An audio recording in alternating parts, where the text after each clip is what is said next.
안녕하십니까. 시청자분께서 질문하셨는데 현 시점에서 어디에 투자하면 좋을까요? 이렇게 질문하셨습니다. 물론 지금 저번에도 이야기했지만 코로나 앞으로 코브라라고 이렇게 이야기한다고 했습니다. 코브라 사태가 지금 어떻게 될지에 따라 가지고 투자 방향이 달라지지 않겠나 이런 생각을 하고, 사실 저도 그렇고 제 주위의 가족들도 지금 좀 힘든 분들이 있습니다. 그렇지만 뭐 힘들다고 계속 그것만 생각할 수도 없고, 일단 시청자 질문이 있어가지고 현 시점에서 어떻게 어디에 투자하면 좋을까요? 이런 주제로 한번 영상을 찍어볼까 싶습니다.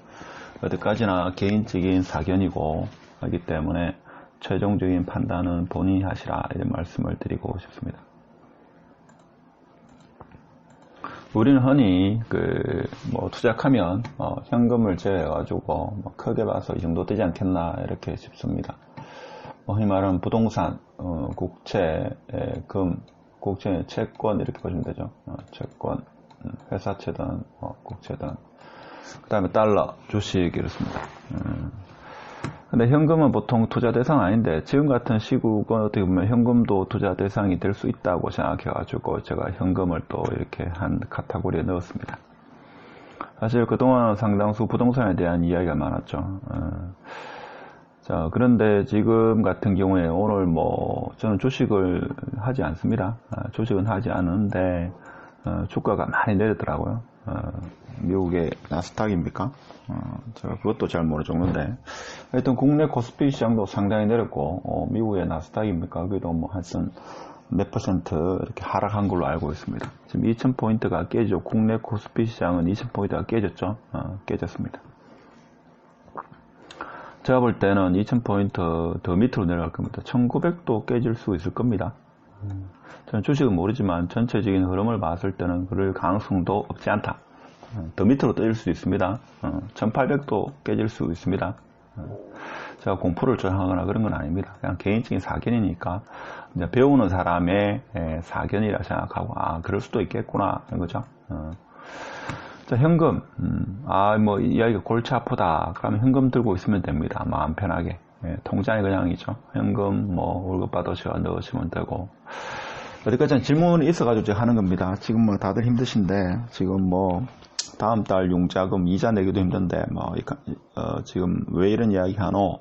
자, 이렇게 생각할 수도 있습니다만은, 한 번쯤은 질문자분의 질문이 있어가지고 제가 하는 겁니다. 지금 같은 경우는 부동산, 사실 부동산도 질문을 많이 하시는데, 여러분이 어디 가가지고 있죠. 내가 국채를 증권에서 가가지고 달러 살까요? 주식 살까요? 살까요? 하면죠. 그 사람한테 이득되는 거, 그런 위주로 이야기하죠. 여러분한테 이득되는 거 하겠습니까? 조금은 하겠죠. 근데 그 판매자한테 이득되는 거, 그런 거 위주로 합니다. 은행 가가지고 있죠. 투자 상품 있습니까? 하면 판매했을 때 판매 수수료 많이 남는 거 있죠. 그런 거 위주로 설명을 할 겁니다. 그래서 최종 선택은 여러분이 하셔야 됩니다. 그분들이 여러분을 부자로 만들어주지 않습니다. 부동산 같은 경우도 지금 A를 살까요? B를 살까요? 이렇게 묻습니다. 저도 대답 못하고, 그 누구도 대답을 못합니다. 사실은. 개인마다 뭡니까? 개인마다 처한 상황이 다르다. 지금 현금이 얼마 있고, 그 다음에 뭡니까? 자녀가 지금 몇 학년이고, 그 다음에 지금 수입이 몇 년 동안 지속되고, 하여튼 여러 가지 있죠. 그 다음에 부모님을 모시고 있는지, 부모님이 조만간에 요양병원 들어갈 수 있는지, 하여튼 경우의 수가 너무 많습니다. 너무 많기 때문에 A로 이사할까요? B로 이사할까요? 이렇게 질문하는 게 한다고 한들 그 누구도 그에 대한 답은 못 내려줍니다. 일반적인 이야기는 할 수 있겠죠. 근데 일반적인 이야기를 해가지고 A가 더 낫다고 해서 A를 이렇게 이야기할 수는 없을 겁니다. 그럼 이건 부동산의 특수성도 감안해야 되기 때문에, 저 개인의 사정을 생각해야 되기 때문에. 지금 생각할 때는 국채는 별로 투자 대상은 아니죠. 이것도 안전자산이기 때문에 거의 현금하고 같습니다. 그럼 지금 같은 경우는 금이냐 달러냐 이렇게 두 개를 볼 수 있죠. 제가 볼 때는 현금을 들고 있느냐, 아니면 금을 투자할 거냐, 아니면 달러를 투자할 거냐 이겁니다. 물론 공격적이신 분은 주식을 하는데, 제가 볼 때는 주식해가지고 지금 시장에서 단기적으로는 조금 벌 건데, 그 번 돈이 번 게 아니죠. 어차피 다 까먹을 겁니다. 못 법니다. 제가 볼 때. 자, 금에 대해서 한번 보도록 하겠습니다. 금은 장기입니다. 장기. 예, 장기 투자다 이렇게 보시면 됩니다. 이자와 배당이 없다. 내가 금을 사놓는다 하더라도, 금 통장을 만들어 놓는다 하더라도 그에 대한 이자나 배당은 없습니다. 시장의 영향을 덜 받는다. 그러니까 금은 어떻게 보면 위기 상황에 대처하기 위해서 위기 상황이 왔을 때 가장 많이 찾는 게 금이죠. 그래서 금을 지금 사놓는다. 제가 볼 때는 뭐 나쁘지는 않습니다. 나쁘지는 않은데 뭐 썩 좋다고 볼 수 없는 게 금이 지금 많이 올랐죠. 위기가 더 오면 더 오르겠죠. 그러면 금을 투자하는 방법이 여러 가지가 있습니다. 여러 가지. 일단 차근차근 보도록 하겠습니다. 흔히 말하는 금통장, 은행 가면 우리가 발행해주죠. 수수료는 1%입니다. 소득세, 이득이 생하면 뭐 15% 정도 가야 되죠. 14.6%입니까? 15.6%입니까? 일단 15.4%. 그 이득에 대해서 소득세가 부과됩니다. 그 다음에 기초자산을, 기초자산.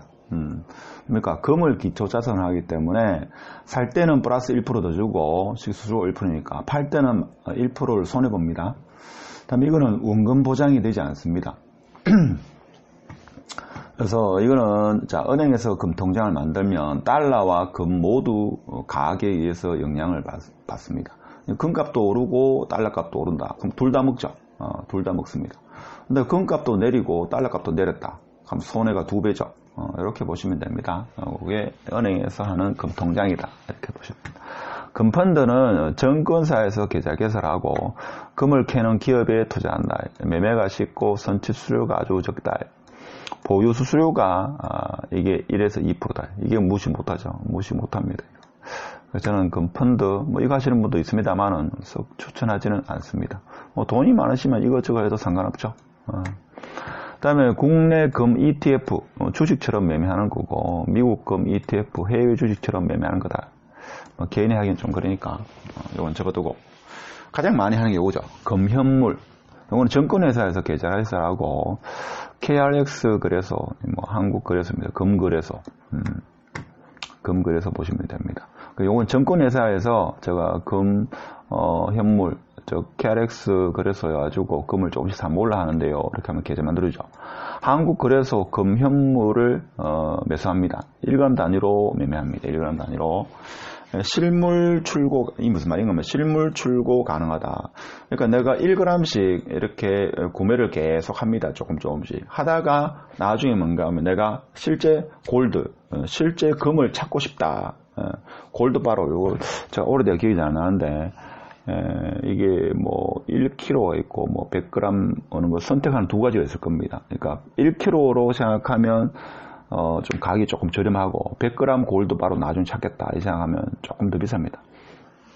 그러니까 향후에 내가 실제 골드 바로 찾고자 하면 찾을 경우에 그때 부가세가 발생합니다. 10% 발생합니다. 세금이 없고, 요거는 세금이 없습니다. 내가 만일에 이익을 많이 남겼다 하더라도 세금이 없습니다. 매매 수수료가 보통 요게 한 0.2에서 한 0.5% 요 사이일 겁니다. 매매 수수료가. 매매 수수료만 발생한다 이렇게 보시면 되죠. 요거는 통장이 발급되지 않고 뭐 이렇게 계좌만 이렇게 만드는 걸로 알고 있습니다. 1g 단위로 내가 언제든지 살 수 있고 팔 수 있고 이런 걸로 알고 있습니다. 그래서 보통 사람들이 가장 많이 하는 게 그럼 이 중에서 뭐 해야 되노? 뭘 합니까? 이렇게 물으면 증권회사의 금 현물이죠. 요걸 가장 많이 하는 걸로 알고 있습니다. 일부는 금통장 은행에서 하시는 분도 계시고 그렇습니다. 제가 봐도 좀 장기적으로 장기를 생각한다. 지금 현재 코브라 사태가 장기질 것 같다. 그럼 금이 괜찮을 수도 있겠죠. 금이 괜찮을 수도. 하여튼 투자 방법은 이렇다. ETF는 별로 추천 안 하고 금 펀드도 제가 볼 때는 중간 보유하는 수수료가 많기 때문에 이것도 뭐 많고. 근데 요거는 차이점이 뭔가 하면 금을 캐는 기업에 투자한다는 게 좀 차이점이죠. 차이점입니다. 그래서 일반 사람들이 가장 많이 하는 거는 증권회사에서 하는 금 현물이다. 요거. 나중에 요거는 1g 단위로 매매하는데 주식처럼 이렇게 매매하는데 나중에 실제 골드바로 찾을 수 있습니다. 그때 찾았을 때 부가세 10%가 발생한다 하는 거 이거 기억해야 됩니다. 그리고 또 방법이 뭡니까? 이제 실제 금은 빵하죠. 그래가지고 금을 사는 거. 그때는 또 부가세가 발생하죠. 그런 게 있습니다. 달러 같은 경우는 보통 단기 투자할 때 달러로 많이 하는데, 흔히 말하는 달러 통장입니다. 이거는 시중은행에서 다 하죠. 외화 통장, 달러 통장 만들어 왔습니다. 이자는 한 1% 내외, 지금 1% 좀 안 될 겁니다. 제가 정확하게 모르겠는데, 이건 비과세죠. 세금이 없습니다. 그런 걸 알고 있고, 예금자 보호가 되는 걸로 알고 있습니다. 그래서 은행에서 주로 취급한다, 이렇게 보시면 되고, 달러 RP 가능인데, 이건 환매 조건부 채권인데, 제가 20대 예전에 한번 이야기했는데, 제가 20살 땐가 대학교 가가지고 그때 아르바이트로 처음 아르바이트 그 월급을 다 가지고 우체국에 환매 조건부 채권, 그때 뭔지도 모르고 있죠. 그냥 적금 들었습니다. 그렇다고 보시면 됩니다. 이건 정권회사에서 할 겁니다.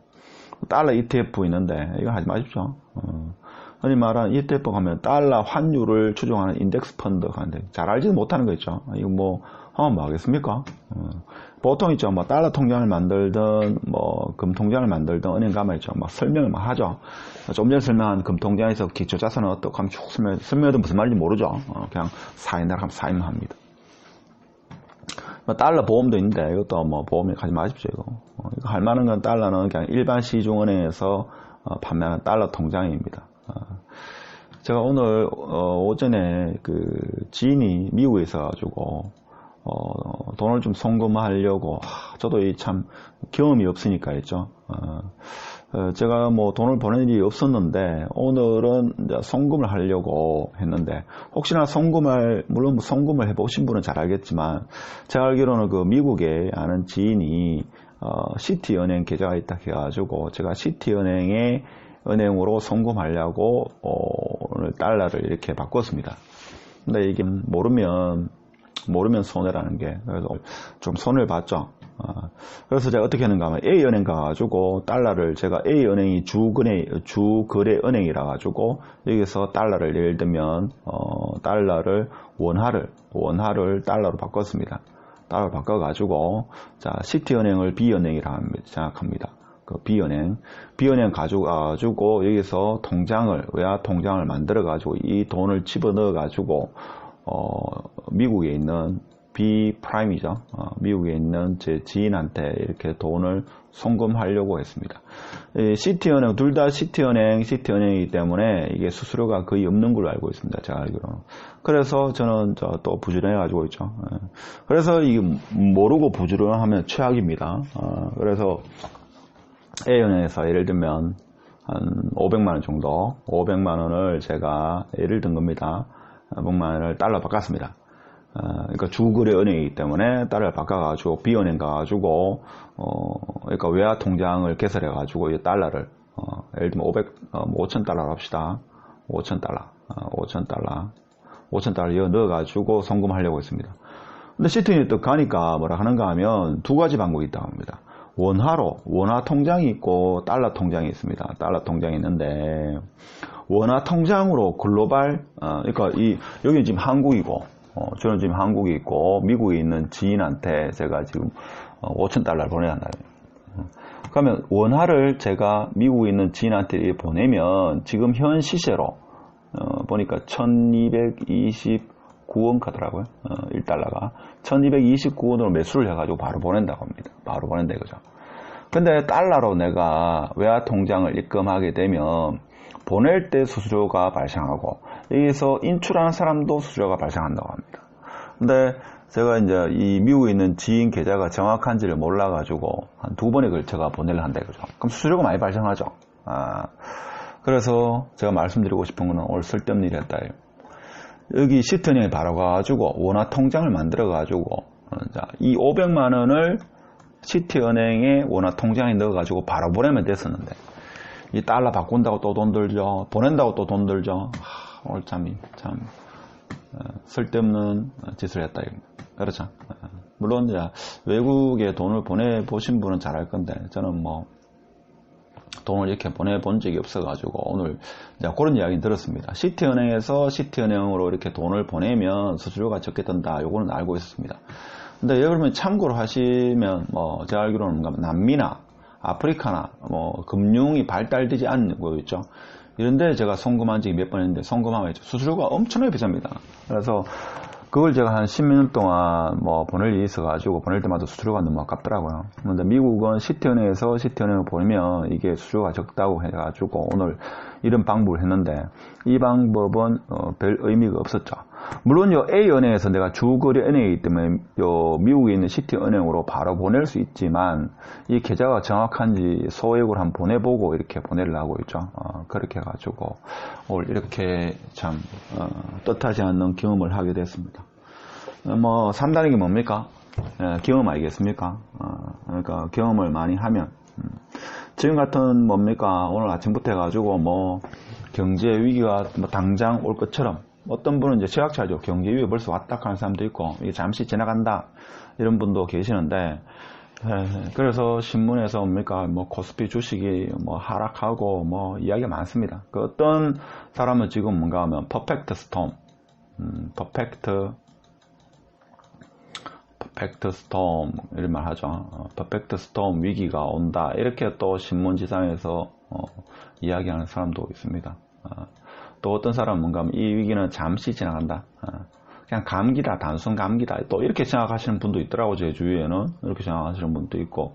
이 코브라가 상당히 심각할 거다. 치료제도 없다. 치료제가 개발될 때까지 버텨야 된다. 이렇게 오늘 또 신문 났더라고요. 여러분 생각은 어떨지 몰라도 제가 볼 때는 하여튼 제일 중요한 게 뭔가 하면 이 코브라 사태가 얼마만큼 장기화될 거냐, 단계에 끝날 거냐 따라 가지고 방금 전에 제가 설명했던 원금을 그대로 들고 있을 것인지, 즉 원화를 은행에 넣어 놓을 건지 아니면 달러에 투자할 건지 아니면 금에 투자할 건지 이게 판단이 쓰는 거죠. 쉽지 않습니다. 투자라는 게. 투자는 항상 쉬운 게 아닙니다. 제가 볼 때는. 그래서 그것은 최종 선택은 여러분이 하시면 되죠. 그러니까 이게 장기적으로 갈 것 같다. 코브라가 장기적으로 갈 것 같다. 그러면 금에 넣어놓는 게 좋겠죠. 아니다. 그렇게 장기적으로 갈 것 같지는 않다. 근데 원화 가치는 떨어질 것 같다. 그러면 달러에 투자하면 좋겠죠. 나는 골치 아프다. 모르겠다. 그러면 그냥 현금 들고 있으면 되겠죠. 근데 오늘 또 이런 말 하죠. 주식은 폭락했는데 달러는 안 오르더라. 왜 그러냐. 미국이 뭡니까? 연방 FRB에서 뭔가 하면 미국이 제가 볼 때 미국에서 그 지역 감염이 전파가 이제 유행이 된다. 그럼 미국에서 뭡니까? 재정을 엄청나게 풀 겁니다. 금리를 더 내리고 뭐 돈을 막 풀겠죠. 그러니까 오늘 주식은 떨어졌지만 달러 가격은 오르지 않았다. 이렇게 해석할 수 있지 않겠나라는 짧은 생각을 해봅니다. 그 시청자분께서 이런 질문이 있어가지고 했는 거니까 뭐 다른 의도는 없습니다. 저는 사심 없이 하기 때문에. 그리고 그 아파트를 사면 좋을까요? 이렇게 질문하시는 분이 많고 메일도 오시는데 제가 말씀을 못 드립니다. 일반적인 이야기는 할 수 있지만 어디까지나 본인이 선택해야 됩니다. 부동산에 가면 있죠. 그 부동산이 유리한 대로 이야기할 거고 은행 가면 마찬가지입니다. 증권회사 가도 마찬가지. 그래서 여러분이 늘 공부하는 자세. 지금 뭐 저도 어렵습니다만은 대부분 어려운 상황에서 제가 생각할 때는 대응별 시나리오를 좀 짜야 됩니다. 뭐 어떡하지 한다고 해가지고 해결되는 건 없습니다. 그래서 제가 말씀드렸듯이 경험이란 게 저는 97년도도 겪어봤고 2008년도 IMF 때도 겪어봤고 금융위기 때도 겪어봤고 지금 2020년 지금 같은 상황도 지금 겪고 있습니다. 자, 이런 과정을 겪었기 때문에 지금은 물론 그때보다도 어떻게 보면 피부에 와닿는 것은 지금이 좀 더 힘든 것 같습니다. 근데 아직 경제적 문제가 지금 이제 시작됐으니까 그런데 그래도 희망은 늘 찾아보면 있습니다. 그래서 좀 차분하게 대응할 필요성이 있고 뭐 개인적으로 우리가 할 수 있는 것은 위생 철저하는 거 뭐 이런 거 아니겠습니까? 하여튼 오늘 영상이 좀 길었는데 끝까지 시청해서 감사드리고 영상을 더 받아보길 원하는 분은 구독 누르시면 감사하겠습니다. 자, 오늘 영상은 이거로 마치도록 하겠습니다. 감사합니다.